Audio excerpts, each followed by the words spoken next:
Hello friends, आज मैं आपके सामने एक नया टॉपिक लेकर आया हूं जो क्लास 12 से रिलेटेड है और इस टॉपिक का नाम है फोटो इलेक्ट्रिक इफेक्ट। तो मैं आज आपको फोटो इलेक्ट्रिक इफेक्ट और उससे रिलेटेड कुछ इम्पोर्टेंट बातें डिस्कस करने वाला हूं। तो सबसे पहले मैं आपको फोटो इलेक्ट्रिक इफेक्ट के बारे में बताऊंगा कि फोटो इलेक्ट्रिक इफेक्ट होता क्या है।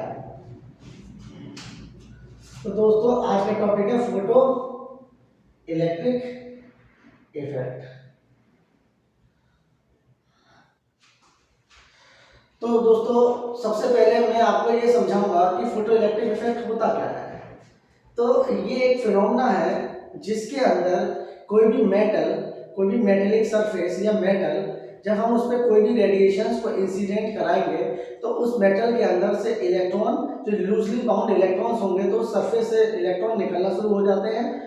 और जब वो निकलना शुरू हो जाएंगे तो वो इलेक्ट्रॉन मूव करेंगे। मूव करने की वजह से एक करंट इंड्यूस होगा, उस करंट को बोलेंगे फोटो करंट। तो मैं आपको आज डायग्राम से फोटो इलेक्ट्रिक इफेक्ट समझाने की कोशिश करूंगा ये फोटो इलेक्ट्रिक इफेक्ट होता क्या है। तो दोस्तों, मान लीजिए ये कोई मैंने मेटेलिक सरफेस ले लिया। क्या है? मेटल। ओके दोस्तों, इसके अंदर क्या होंगे? फ्री इलेक्ट्रॉन्स होंगे। अब क्या होता है दोस्तों, ये मेटेलिक सरफेस है, इसके अंदर फ्री इलेक्ट्रॉन्स होंगे। मान लीजिए मैंने इस पे कोई भी एक रेडिएशन इंसिडेंट करा है। अब जो ये रेडिएशन है इसके पास कुछ एनर्जी होगी। अब जो एनर्जी होगी वो किस फॉर्म में होगी? फोटोन के फॉर्म में एनर्जी, पैकेट्स के फॉर्म में एनर्जी आ रही होगी। और जो प्लैंक्स के हिसाब से energy equals to h nu होगी। और न्यू क्या है यहाँ पे?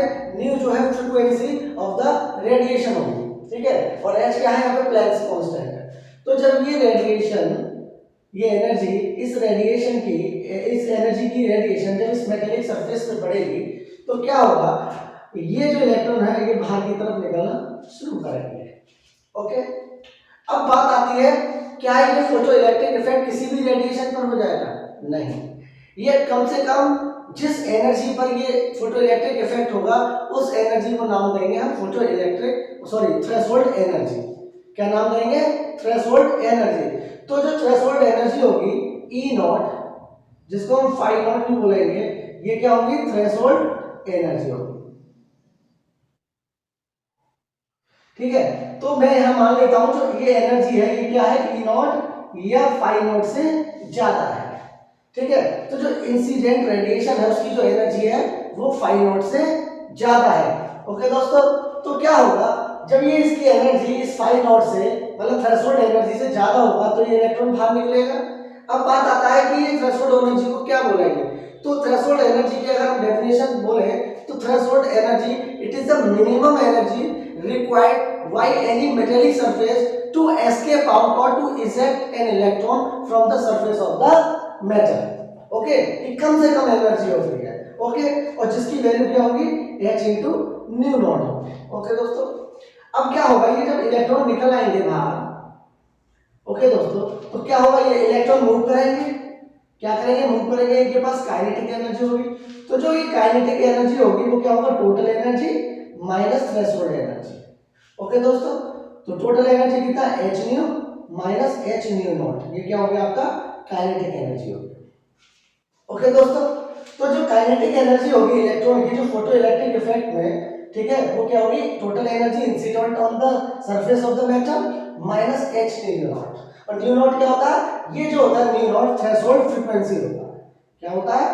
Threshold frequency. ओके दोस्तों, अब हम जानते हैं एनर्जी इक्वल्स टू क्या होता है? h new. और न्यू को अगर हम लैम्डा के टर्म्स में लिखें तो hc अपॉन लैम्डा हो जाएगा। तो इसी एक्सप्रेशन को मैंने hc upon lambda minus hc upon lambda naught में लिखा, तो ये एक्सप्रेशन आ गई।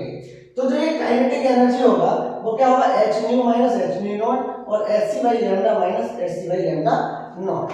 अब फोटो इलेक्ट्रिक इफेक्ट के लिए, फोटो इलेक्ट्रिक इफेक्ट दोस्तों कब होगा? फोटो इलेक्ट्रिक इफेक्ट होने के लिए जो फ्रीक्वेंसी होती है वो थ्रेशोल्ड फ्रीक्वेंसी से ज्यादा होनी चाहिए, तभी क्या होगा? इलेक्ट्रॉन एस्केप आउट होंगे, ठीक है ना।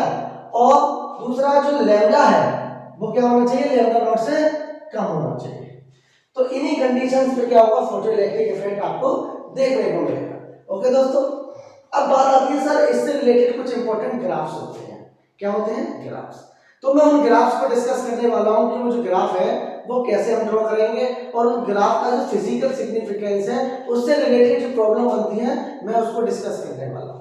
ओके दोस्तों, तो सबसे पहले मैं आपको ये डिस्कस करूंगा, जैसे ही इलेक्ट्रॉन इसमें से निकलेगा, इस मेटेलिक सरफेस में से निकलेगा, तो क्या होगा? ये इलेक्ट्रॉन मूव करेगा। जब ये मूव करेगा तो इसके पास कुछ काइनेटिक एनर्जी होगी। अब जब वो काइनेटिक एनर्जी होगी तो ये क्या जाएगा, एक यहाँ पे एक्सपेरिमेंट में एक प्लेट होती है जिस टर्मिनल को नाम देते हैं एनोड।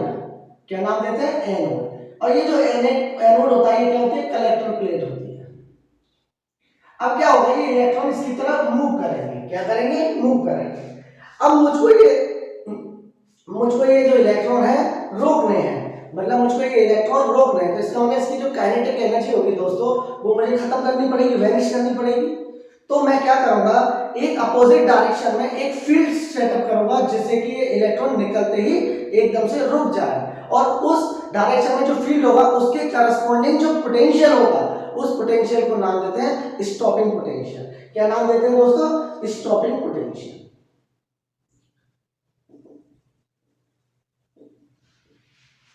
और दोस्तों क्या नाम देंगे? Cut off potential. अब ये कट ऑफ पोटेंशियल क्या, मान लीजिए वी नॉट है। क्या है? V naught. ये वी नॉट मैंने क्या मान लिया? स्टॉपिंग पोटेंशियल या कट ऑफ पोटेंशियल मान लिया। तो जो एनर्जी होगी वो क्या होगी? चार्ज इनटू वी नॉट, और चार्ज की वैल्यू क्या है? E into V naught. अब इतनी अमाउंट ऑफ एनर्जी मैंने उसको अपोजिट डायरेक्शन में दे दी, इलेक्ट्रॉन के अपोजिट डायरेक्शन में दे दी, तो ये एनर्जी क्या हो जाएगी? न्यूट्रल हो जाएगी। तो इलेक्ट्रॉन निकलते ही क्या हो जाएगा? रुक जाएगा। तो क्या होगा, इस एनर्जी को काइनेटिक एनर्जी के बराबर रख दूं मैं, तो यहां से क्या निकल आया? ई वी नॉट बराबर H nu minus H nu not. Okay दोस्तों, अब ये जो एच न्यू नॉट है ये क्या है? थ्रेशोल्ड एनर्जी, जिसको हम फाई नॉट दिखाते थे। क्या बोलते थे? Phi naught. अच्छा, इसको एक नाम और देते हैं, इसको बोलते हैं वर्क फंक्शन भी बोलते हैं। क्या बोलते हैं? इसको वर्क फंक्शन भी बोलते हैं। क्या बोलते हैं इसको? Work function. तो यहां से जो वी नॉट आ गया वो आ गया H nu minus H nu naught by E, और H nu upon E minus phi naught upon E. तो ये जो बन गया आपके स्टॉपिंग पोटेंशियल का एक्सप्रेशन है। ओके दोस्तों, अगर मैं इसको कंपेयर करूं y बराबर mx प्लस c से, तो दोस्तों ये क्या हो गया? y mx प्लस c से, तो जो इसका m वाला टर्म हो गया वो क्या हो गया? ये हो गया। और जो x हो गया फ्रीक्वेंसी हो गया, और जो c वाला टर्म हो गया वो क्या हो गया? ये हो गया। तो दोस्तों अगर मैं देखूं तो y बराबर mx प्लस c से, ओके दोस्तों, y बराबर mx प्लस c से, तो जो y एक्सिस पे क्या आ गया? पोटेंशियल आ गया, और x एक्सिस पे क्या आ गया दोस्तों? फ्रीक्वेंसी आ गई। ठीक है, अब इसका जो m निकल के आया दोस्तों, m कितना है? h अपॉन e आया। और इसका जो c निकल के आया, c क्या होता है? इंटरसेप्ट होता है दोस्तों। c क्या होता है? इंटरसेप्ट ऑन y एक्सिस होगा। According to the equation of the straight line y बराबर mx प्लस c, तो m is the slope of the line whereas c is the intercept of the line। ठीक है ना? अब इसका जो intercept आया वो आया phi naught upon e। Okay दोस्तों, अब ये क्या है? नेगेटिव में है। इसका मतलब जो लाइन होगी उसका स्लोप क्या होगा? h बाई e होगा, जो कि क्या है? पॉजिटिव है। और इंटरसेप्ट क्या है? फाई नॉट अपॉन e, जो क्या है? नेगेटिव y में काटेगा। अब नेगेटिव y क्या हो गया? ये हो गया h बाई e, मतलब पॉजिटिव। हमें पता है जब पॉजिटिव स्लोप होता है तो क्या होता है उसका? वो कैसे होती है? लाइन ऐसे होती है। तो अगर मैं इसको ड्रॉ करूं तो ये लाइन बन जाएगी इस तरह। ओके, तो दोस्तों ये जो थीटा है, मतलब tan theta equals to m, और जो m की वैल्यू होगी वो होगी ये। और ये जो है, ये जो इंटरसेप्ट है दोस्तों, ये क्या हो गया? Phi naught upon e। कोई दिक्कत? तो ये क्या हो गया दोस्तों? Phi naught upon V naught और फ्रीक्वेंसी का ग्राफ मैंने आपको बता दिया। तो ये कुछ इंपॉर्टेंट ग्राफ है। अच्छा, कभी कभी वो आपसे एक चीज और पूछेगा, वो पूछेगा कि वेवलेंथ के टर्म्स में, मतलब स्टॉपिंग पोटेंशियल और इस एक्सिस पे आपको 1 बाई लैम्डा का ग्राफ भी पूछता है। क्या पूछता है? 1 बाई लैम्डा। तो अगर मैं उसको बनाता हूं तो कैसे बनेगा? Simple v not into 1 by lambda का ग्राफ। फ्रीक्वेंसी क्या होता है? 1 बाई लैम्डा। तो तो अगर मैंने इस इक्वेशन को देखा v नॉट बराबर h न्यू, न्यू की जगह क्या रख दिया, cy लैम्डा रख दिया।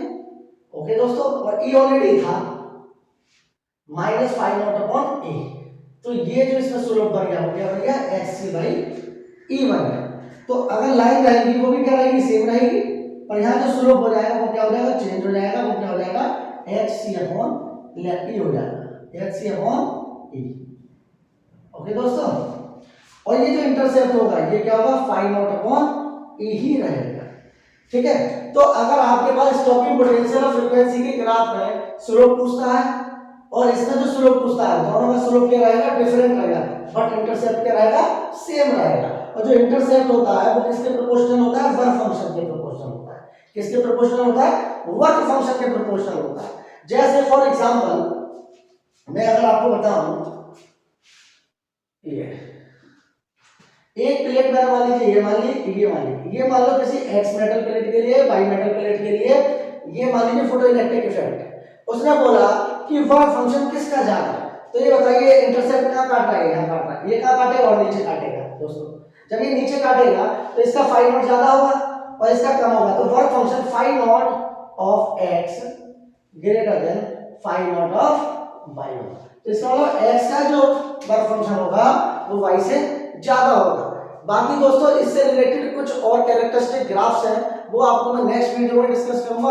आज मैंने आपको इससे रिलेटेड स्टॉपिंग पोटेंशियल और फ्रीक्वेंसी के साथ, स्टॉपिंग पोटेंशियल और रेसिप्रोकल ऑफ लैम्डा के साथ ग्राफ रिड्यूस करके बताया है। बाकी अगली क्लास में मैं इसके स्टॉपिंग पोटेंशियल और फोटो करंट के बीच में ग्राफ बताऊंगा।